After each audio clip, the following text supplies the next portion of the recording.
Weekend Live yang tertunda kemarin. Masih banyak yang belum tampil menceritakan tentang cerita rakyat mereka. Sampai sih kan main si Unol. Dia mulutnya seperti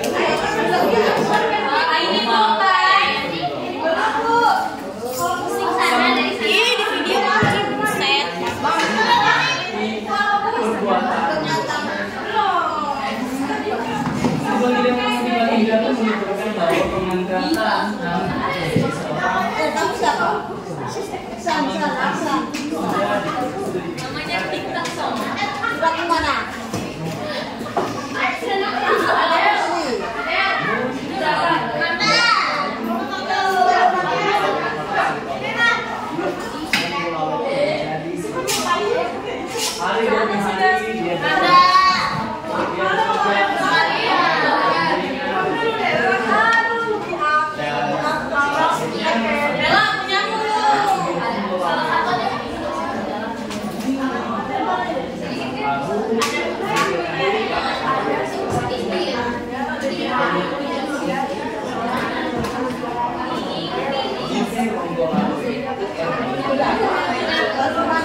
Ini Bu, biar kelihatan yang tampil. Saya sudah belum hari. Khusus habis sama. Danau Toba.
Aku bakal out of ini.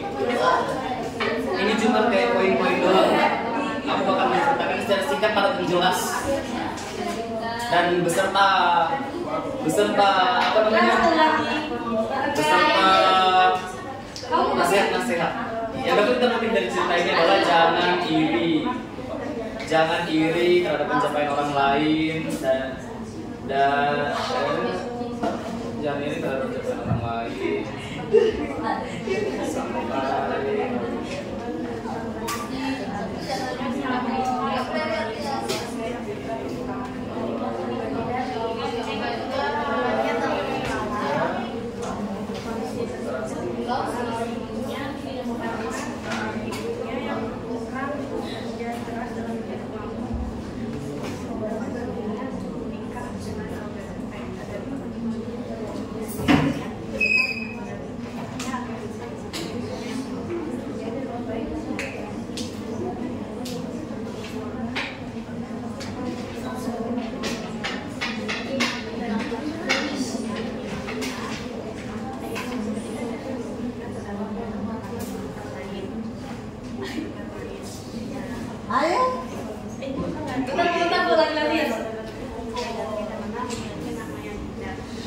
Pendek aja nggak apa-apa kan?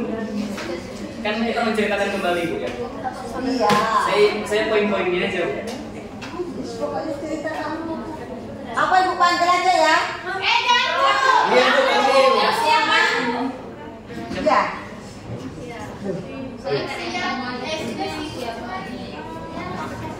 Mana saksinya? Belum Bu, kalau saya kan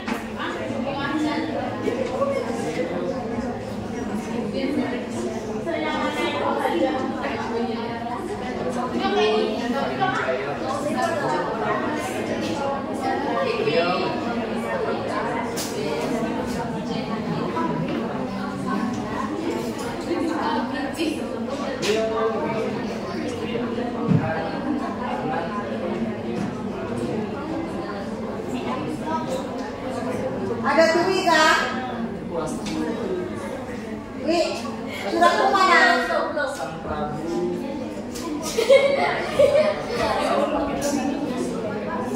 Asal Sang Muslim. seorang setia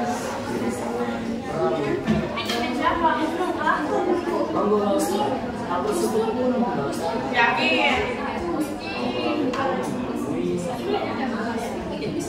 dengan suara lantang menolakkan terhadap hal itu Di depan sini nggak apa-apa. Ya. Iya. Sini aja Bu ya. Ada sebuah kisah seorang anak bernama Dani. Dia memiliki sikap yang bertakwa kepada ibunya. Ibunya selalu berharap kepada Darmi supaya berubah menjadi lebih baik lagi. Suatu hari Darmi berjalan-jalan dan tidak sengaja melewati sebuah toko, dan dia melihat dalam toko itu terdapat baju unik yang menarik perhatiannya untuk membelinya. Tapi dikarenakan Darmi tidak memiliki uang yang cukup, akhirnya dia pulang ke rumahnya berniat untuk meminta kepada ibunya. Tapi sesampainya di rumah, dia tidak mendapatkan ibunya di rumahnya. Dia terus memanggil nama ibunya, tetapi ibunya tak kunjung datang. Dia di rumahnya, karena ibunya tidak ada, dia terus berteriak memanggil nama ibunya dan sambil mengacak-acak isi rumahnya. Ibunya yang mengetahui perbuatannya itu berusaha untuk menegurnya, tetapi Darmi menghiraukannya. Ia menyalahkan ibunya atas kondisi keluarga yang serba kekurangan itu. Bagi Darmi, keluarga yang serba kekurangan itu disebabkan oleh ibunya, karena ibunya yang kurang kerja keras dalam mencari uang. Darmi berniat untuk menikah dengan saudagar kaya raya agar bisa mengubah hidupnya menjadi lebih makmur dan bahagia. Suatu ketika Darmi bertemu dengan saudagar kaya raya bernama Zulkarnain. Saudagar kaya tersebut menyukai Darmi karena namanya yang indah. Ketika saudagar kaya tersebut bertemu dengan ibu Darmi, dia bertanya kepada Darmi, siapa ibu yang berada di sampingmu itu? Dan Darmi menjawab, itu hanyalah pembantumu. Ibu Darmi yang mendengar perkataan Darmi tersebut merasa sakit hati dan melontarkan kata-kata yang disesali oleh Darmi seumur hidup, yaitu untuknya menjadi satu, dan sampai saat ini disebut batu menangis. Tangan Mbak ini.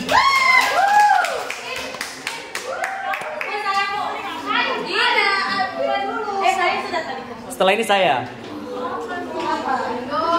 Nggak boleh gitu.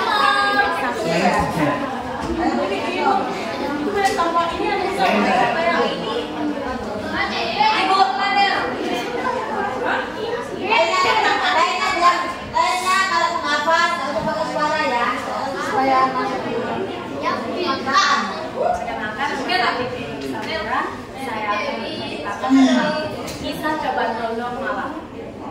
Alkisah pada zaman dahulu ada sepasang suami istri yang Balonkusumo dan Dewi Anjarwati. Saat usia pernikahan mereka baru menginjak 36 hari atau dalam istilah Jawa disebut dengan selapan, mereka berdua berniat untuk mengunjungi tempat asal Raden Balonkusumo di Gunung Anjarwati. Keduanya sempat dihentikan oleh orang tua, namun Dewi Anjarwati bersikeras ingin melanjutkan keinginannya tersebut. Pada akhirnya, pada saat di perjalanan mereka berdua bertemu dengan Joko Lono. Joko Lono pun tertarik dengan kecantikan Dewi Anjarwati. Dia pun berusaha untuk merebut Dewi Anjarwati dari Raden Balonkusumo. Perkelahian pun terjadi antara Raden Balonkusumo dan Joko Lono. Joko Lono pun menyuruh Dewi Anjarwati untuk bersembunyi di air terjun hingga Raden Balonkusumo menjemputnya. Sementara itu, perkelahian sengit antara Raden Balonkusumo dan Joko Lono berlangsung selama 3 hari 3 malam hingga akhirnya mereka berdua sama-sama tewas. meninggallah Dewi Anjarwati menjadi janda dan meratapi nasibnya sendirian di balik air hangat. Sejak saat itu, tempat persembunyian Dewi Anjarwati pun disebut dengan Sopan Rondo atau yang artinya air terjun janda. Air terjun Sopan Rondo berada di Kecamatan Pujon, Kabupaten Malang, Provinsi Jawa Timur. Sekian. Assalamualaikum warahmatullahi wabarakatuh. Waalaikumsalam warahmatullahi wabarakatuh. Kau maju. Ayo maju. Maju dulu. Naik bukan bela sana.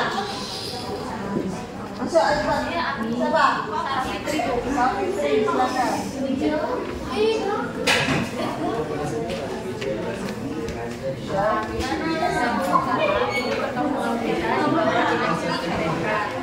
Ia memiliki raja yang bernama Raja Purbalingga yang sangat bijak.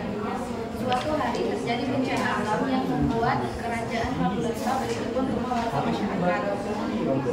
Dan akhirnya raja berdoa kepada dewa sebagai Tuhan terbesar di bumi. Namun sang dewa diberi ilham mengatakan bahwa bencana yang terjadi karena adanya penebangan pohon di bawah kaki penghibur yang tidak segera dicegah.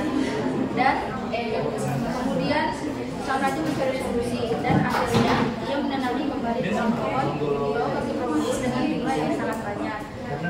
Dan danau yang kekeringan pun bisa dibuat sebuah candi yang sangat megah yang dinamakan Candi Borobudur. Sang raja memastikan dengan adanya candi aliran air tersebut lancar. Kemudian ia membuat aliran air untuk masyarakat agar masyarakat tidak kekurangan air lagi.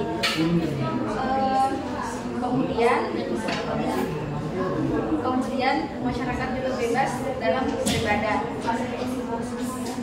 Pembangunan candi selesai di masa kepemimpinan Ratu Pramodawardhana, yang dimana ia adalah anak dari seorang raja Kipulomarapura.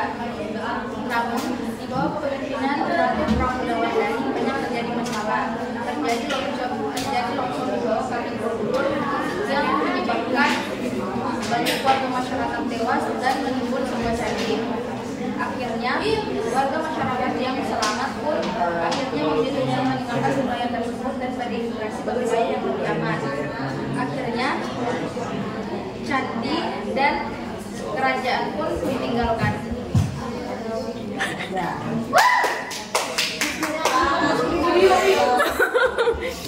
Iya, ini orang ini kelihatan lah, semua kelihatan di sini. Masih mundur-mundur Hari ini harus selesai semua, kalau enggak besok minggu depan enggak ada lagi. Asyifa, silakan. Ayo kita jadi paduannya.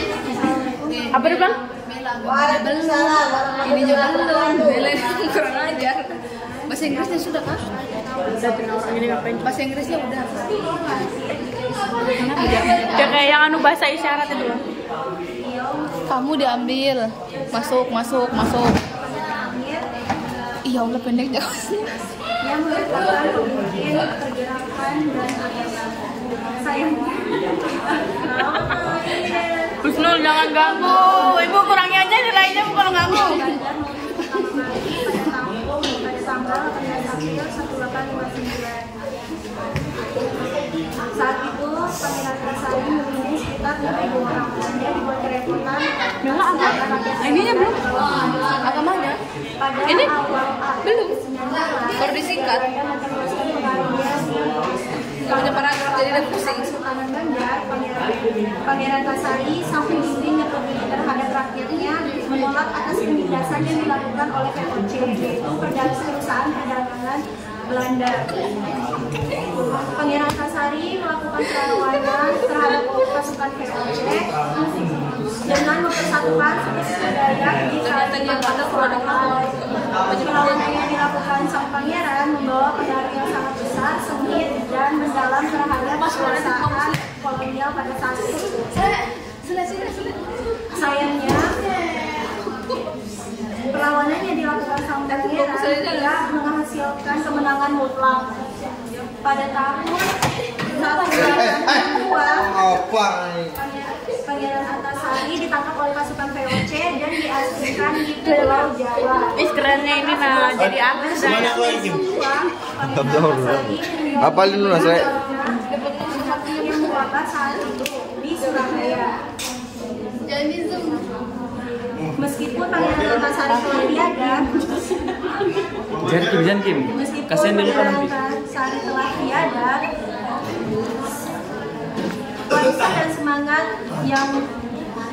warisan semangat kemerdekaannya dalam menjaga perlawanan saat itu tetap hidup. Pada tahun 1961, pemerintah Indonesia menetapkan Pangeran Antasari sebagai pahlawan nasional atas jasanya dalam Kamu kasih lapisin sih. memperjuangkan kemerdekaan dan Kamu Kim? keadilan bagi rakyat Kalimantan Selatan, serta dalam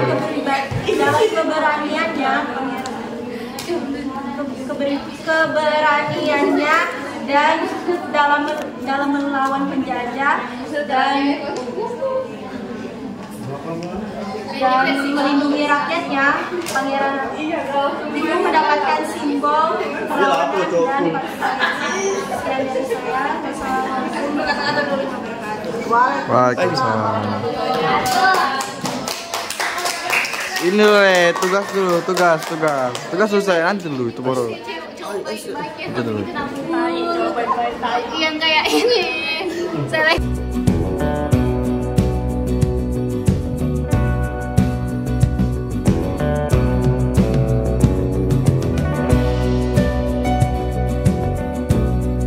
Silakan waktu dan tempatnya. Pada kesempatan kali ini saya akan membawakan cerita kepala Bu, jilat di bang.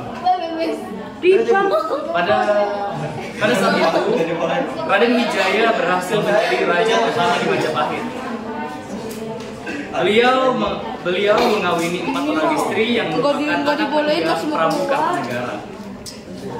Hal itu dilakukannya agar tidak terjadi perebutan kekuasaan kelak nanti. Pada saat itu, Sang Prabu mengangkat Senopati Nambi sebagai pembesar kedua Senopati. Hal itu diketahui oleh Ronggolawe, yang merupakan seorang yang setia sejak zaman Prabu Kartanegara. kapan kamu tampil kan? Hal itu membakar hati Ronggolawe. Ronggolawe pun marah dan menemui Sang Prabu. Ronggolawe pun melontarkan penolakan terhadap pengangkatan Senopati Nambi. Tahu bagian apa? Mengetahui hal itu, Sang Prabu pun hanya tersenyum dan menuturkan bahwa pengangkatan Nambi sebagai hamang bumi yang sudah dipikirkan dan ditentukan secara. Hal itu pun membuat Ronggolawe semakin marah dan terus mencaci maki. Hari demi hari, Ronggolawe bekerja semakin tak karuan dan uring-uringan.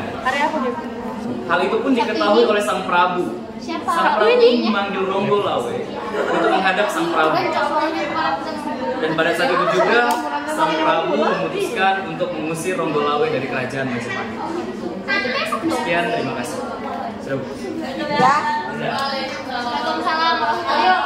Oh.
Pendidikan di Dewa pendidikan di in the school. Susahnya deh. School. Kemudian lanjut ke huruf staying in the school, LS, dan undergraduate school, ABS di Surabaya.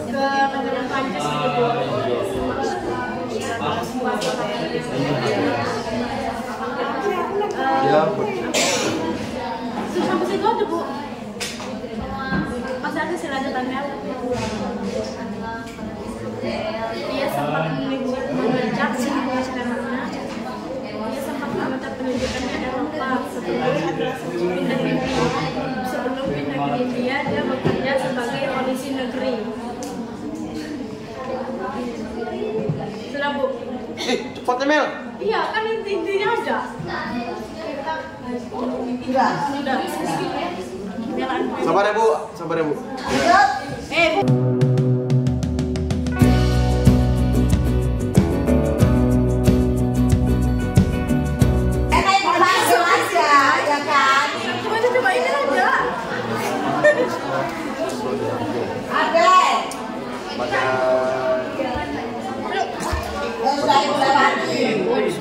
Ini sudah.